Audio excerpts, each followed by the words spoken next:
Marami sa mga Kristiyano, mga sangkay, very interested kung ano po ang nangyayari sa digmaan ng Israel laban po sa Hamas. Lalong-lalo na po pagdating sa prophetic time ay malaki po ang involvement dito ng Jewish or Israel.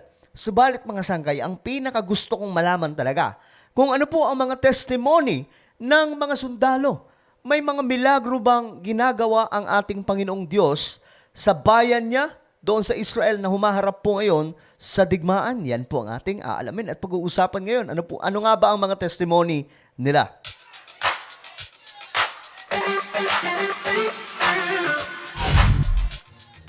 Alright guys, magandang oras po sa inyong lahat. Bago tayo mag-start, paki-subscribe po muna yung ating YouTube channel. Sa baba ng video na to, i-check nyo na lamang po mga sangkay. Makikita nyo po dyan yung subscribe button. Pindutin nyo lamang po yan. Tapos i-click nyo yung bell. Then, i-click nyo po yung all. Ulitin ko, click the subscribe down below. Click the bell and click all. At kung kayo ay nanonood sa Facebook, wag nyo pong kailimutan na i-follow ang ating Facebook page.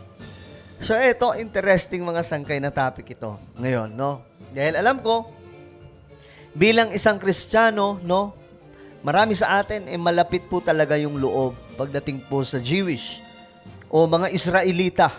Why? Dahil tayo po ay, yung faith po natin ay nagmula sa kanilang lahi, no? Kung ano po ang naidugtong sa atin na kaligtasan mga sangkay, ito po ay dahil din sa mga Israelita or mga Jewish. Ngayon mga sangkay, ano nga ba ang ginagawa talaga ng Panginoon ngayon sa kanyang bayan na nasa digmaan ngayon? May mga pwede ba tayong marinig na mga testimony mula sa mga kasundaluhan? Kasi alam nyo, sayang, hindi ko po naisama dito yung mga video na kung saan nagpe-pray. Talagang taimtim na nananalangin po itong mga Jewish sa kanilang Diyos. Diyos din po nating lahat, mga sangkay, no? Walang iba kundi ang Diyos na Abraham, Isaac, and Jacob. Ngayon, eto, mga sangkay, nakakita po tayo ng video na pwede nating mapagkunan ng impormasyon about po sa mga testimony na mga milagro ng Diyos sa IDF soldiers. Ito, panoorin po natin. This is the end of day 7 in the Gaza-Israel war.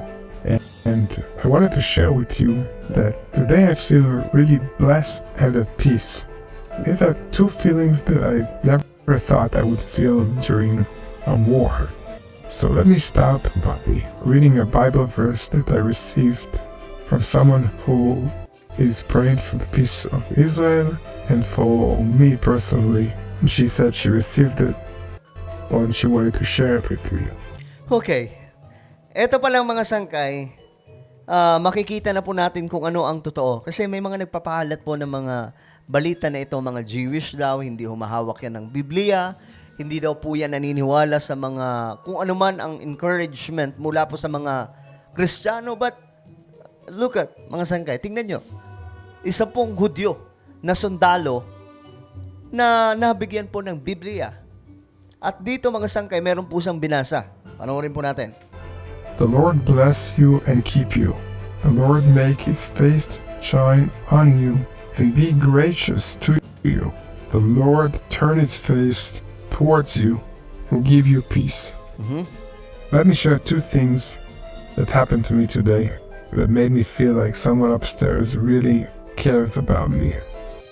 Even about the small, tiny details. I told you that my feet were hurting because of the military boots.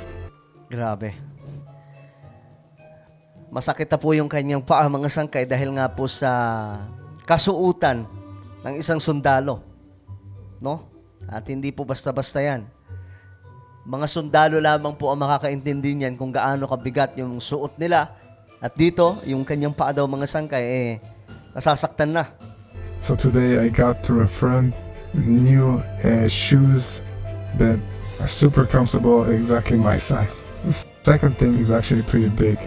I was sent on a mission to the south, and on the way I got to see Hannah, my wife, and my 3 kids, and hold my 4 months old baby.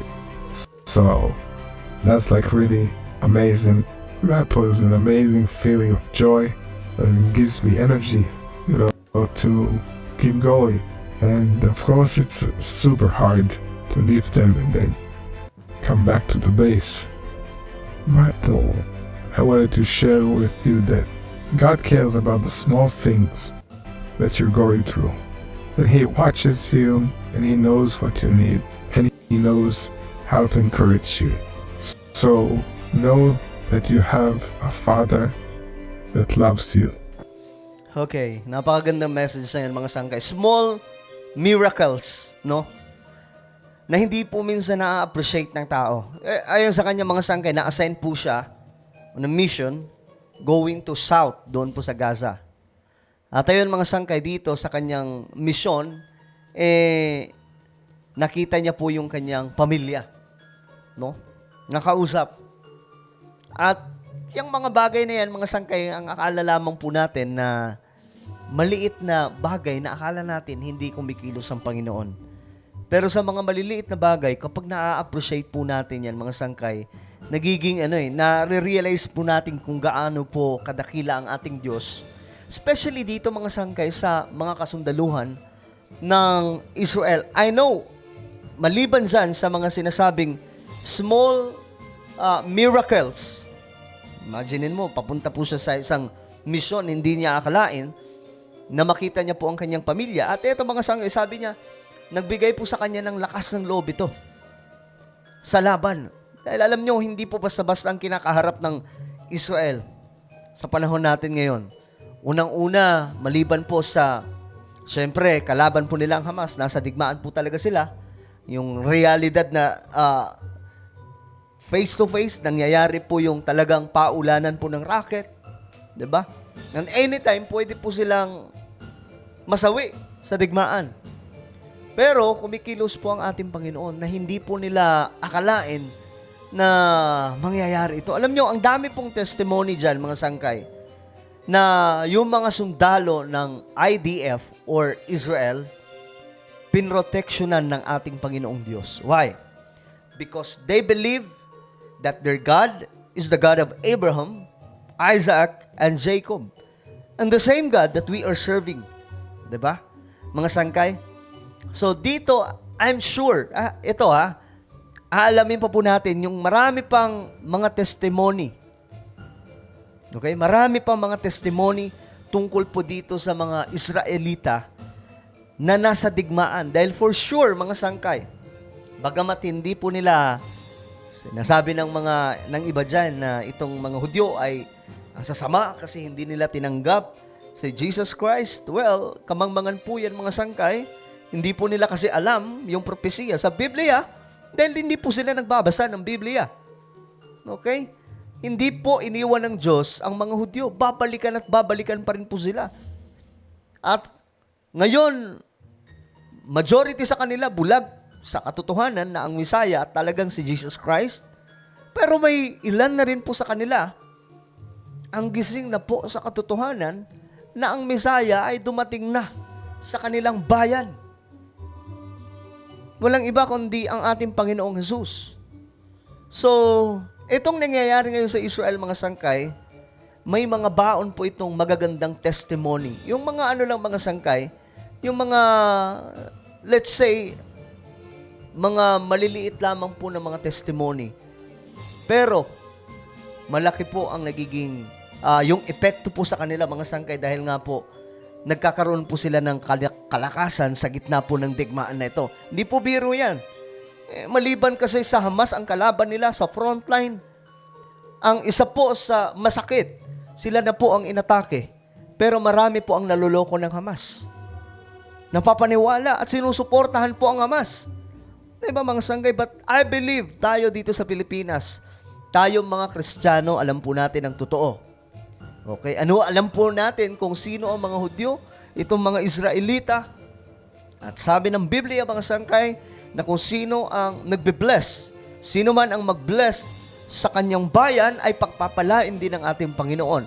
At kung sino man ang mag-curse sa kanyang bayan ay i-curse din ng ating Panginoon. So alam na po natin ang kahihinatnan ng mga taong tumutulig sa Israel, lalong-lalo na po ang Hamas na yan. Well, ano po ang inyong komento mga sangkay tungkol po dito? Just comment down below. And now guys, I invite you, please subscribe my YouTube channel. Ito po yung isa kong YouTube channel mga sangkay sa YouTube. Hanapin nyo lamang po ang Sangkay Revelation, then click the subscribe, click the bell, and click all. Ako na po yung magpapaalam. This is me once again, Sangkay Janjan. Palagi nyo pong tatandaan that Jesus loves you. God bless everyone.